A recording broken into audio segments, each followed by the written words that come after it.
म्हणून ते लोखंड दान केलं जातं. यमाचा प्रवास सुखाव होतो लोखंडाच्या दानामुळं.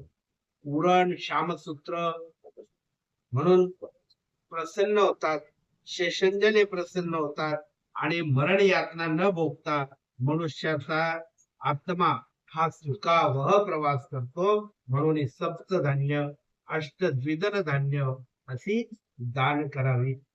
शिवाय ब्रह्मा आदी करून सर्व देव यमधर्माचे सभासद ऋषी मुनी हे सगळे त्या स्वर्गातले तृप्त होतात आणि त्या मनुष्याला वर देतात आणि त्या यमयातनेपासून दूर ठेवतात. म्हणून प्रेत तत्वापासून उद्धार होण्याकरता सोनं दान करावं. मृतात्मा यमलोकात न जाता थेट स्वर्गात जातो. मग तो अनंत काळ सत्यलोकात राहतो. बुद्धिमान रूप